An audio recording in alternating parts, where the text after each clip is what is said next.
Welcome to part one of the 1982 Pontiac Firebird build-up. This is a kit that's made by MPC and it's a 1/6 scale model kit.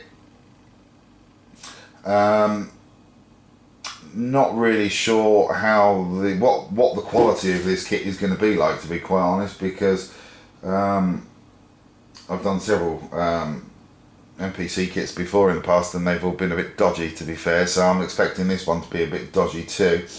But hey ho, never mind, we're going to still do this. I'm not sure with this kit though whether I am going to be able to do any sort of significant amount of lighting for the headlamps etc on this car. I do believe that the headlamps on this car are actually stuck in the down position, which is a bit of a shame because otherwise we could have had some lights on this. Might still be able to do the amber lights at the front. If I can, that'll be okay. We can go ahead and do those. That means that we can do the dashboard and also the side markers and also the rear tail lights as well, possibly. I'm not sure. Apparently, according to MPC, this has authentic detailing inside and out. We'll be the judge of that one, I think. And then you basically got that picture on that side of the box, and then on this side of the box, it tells us just here that we have it says featuring removable T-top roof, posable front wheels, opening hood and doors, optional parts including a twin turbo setup, side pipes, wheels and hood scoops. Well, I'm glad it's got wheels. And there you go. I'm not going to say any more about that.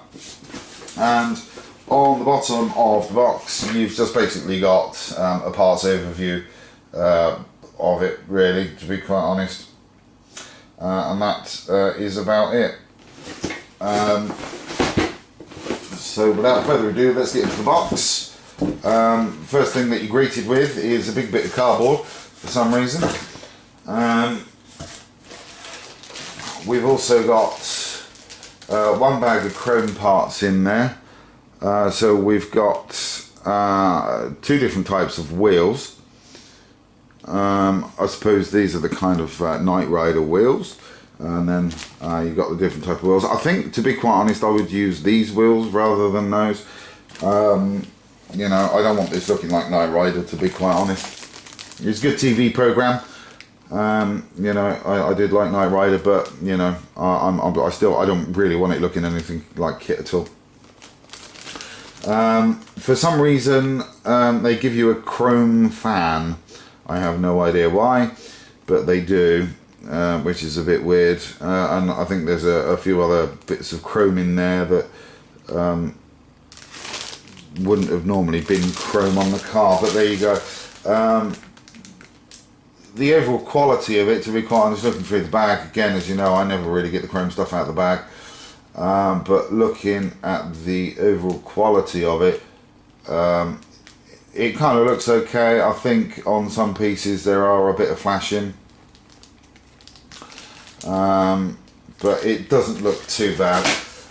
In this bag, again, this is in all in separate parts, which is kind of cool, really. We've got the rear windscreen there. And then we've also got the front windscreen, and then you've got the T-tops, which have already been smoked, which is well, that's pretty good actually. Pretty good that they've smoked those already for you. And then you've also got the rear light cluster in there as well, so that's cool. In this bag, excuse me, we've got two bumpers. I guess one's the front and one's the rear. We've got two different hoods on this as well, because you've got one with a hood scoop and one without the hood scoop, so that gives you a good option as to which way you want to do it. And then in this bag on the other side, we've just basically got a lot of engine parts. You've got the through exhaust if you want to go with that one, or in the chrome you've got the side exhausts. All the engine parts are in this. You've also got the outer door skins as well in there. So there's a lot of parts in there, and again, this is done in ivory, and I can't really see too much flash on these particular parts. And again, I don't know how old this particular kit is, whether this is a re-release of a kit that was made some time ago or not. But there appears to be sort of minimal flash. I think the edges will need to be sanded down anyway, regardless. But yeah, it doesn't look too bad. The details look okay on that. This is the body itself.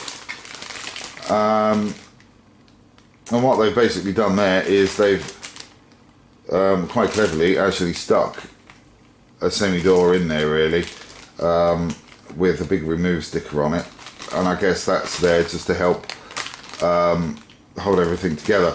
So if you want the T-tops in there, you're going to need to splice the roof, which is okay, that's not a problem.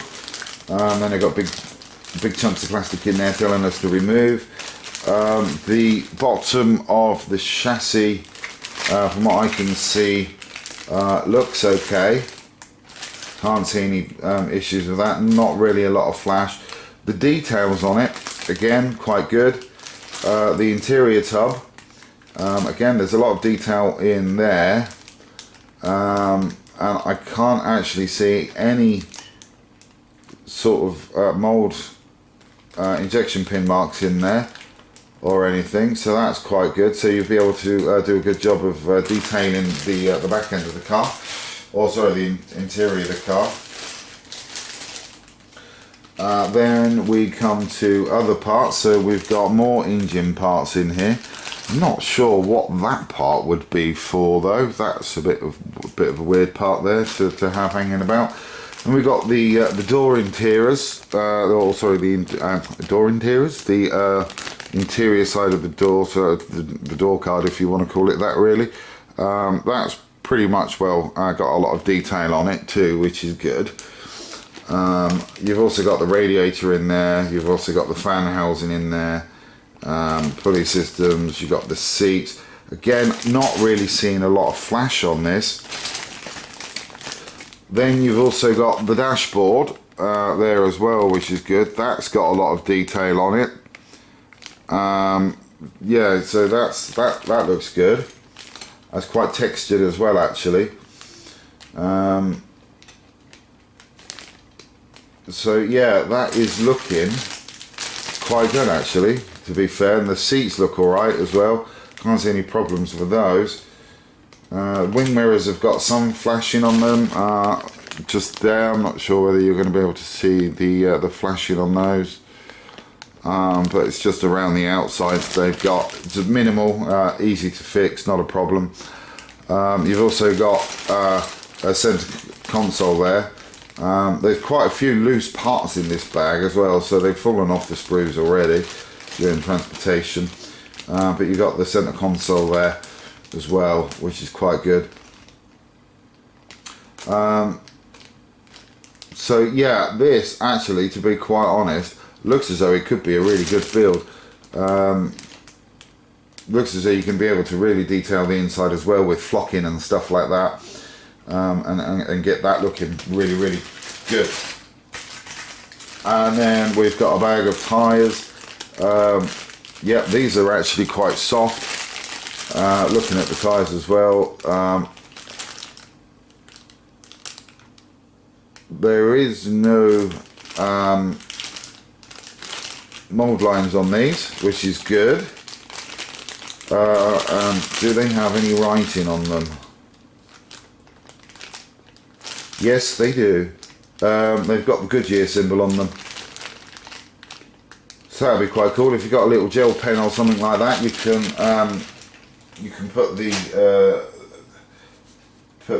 write the sorry, paint, should I say, sorry, the Goodyear symbol. Let's have a little look at the decals. Should have had a knife with me, not prepared at all for these things. Hands are shaking like mad as well, which don't help. That's it, we're in. So let's have a look at the decals, come on. Don't fight. That's it.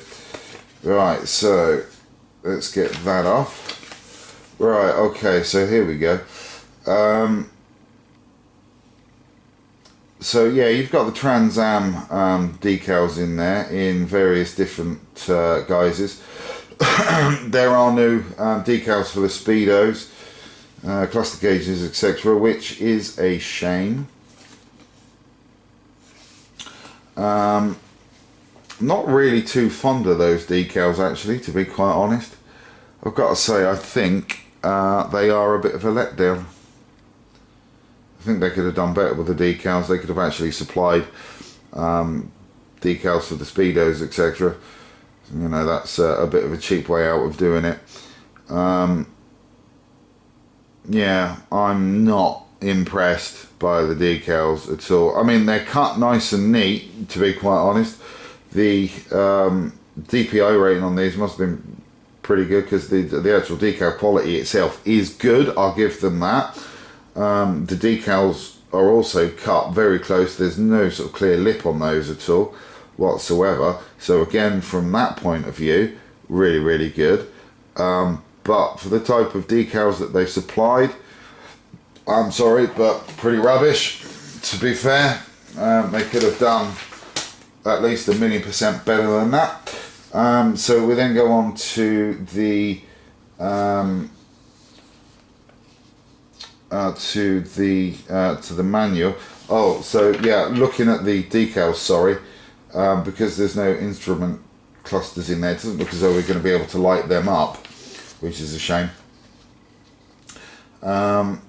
So if you just look at the paints, look at this, it just gives you important, read these steps before you do the painting. You've got the painting, it gives you the details of what paints you need. You know, the usual kind of stuff that they go through, and then it basically goes through how to build the kit, and it gives you the optional turbocharge or the fuel injection, and then it's sort of the rear axles and the springs, and then sort of putting the engine to the chassis, etc. You know, yeah, the usual sort of affair really, nothing shocking there. It just basically tells you that you need to remove all of those bits if you wish to do the Targa rooftop. You've got the firewall assembly there, and a few other bits and pieces as well, just tells you how to put the doors in, the gauge clusters, etc. And the windscreens, yada yada yada, tells you how to do all of that sort of funky stuff. Yeah, so the instructions are pretty much well bog standard really. And then you've got the last bit there. To be quite honest, it's a nice kit. It'd be nice once it's painted. Overall though, I've got to say that I'm pretty disappointed, because it basically means now that you're not really going to be able to light this kit, to be fair, which is a shame, because especially with the Targa top roof, this would have been really good lit, because you could have seen the interior lighting on this and everything, but they've got no decals in there or anything to go with that. You know, that is a bit of a shame. I mean, the only other thing that I can do is see if I can find a company out there that does or has any decals for the Pontiac Firebird, or see if I know anybody who can actually produce me any decals for the light gauge cluster.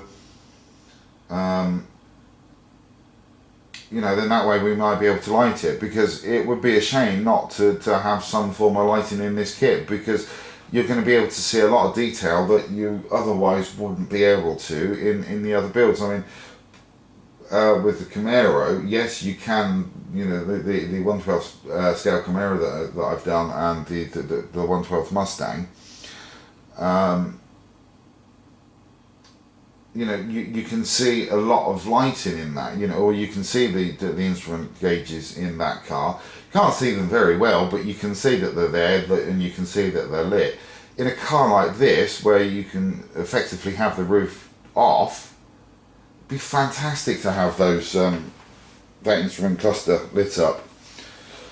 But never mind. So yeah, in some respects, a bit of a disappointment. MPC could have thought about that a little bit better. You can understand about the front lights, but you know, they could have actually gotten around to doing those in a pop-up style, so you could have had those lit up, I guess, at some sort of point.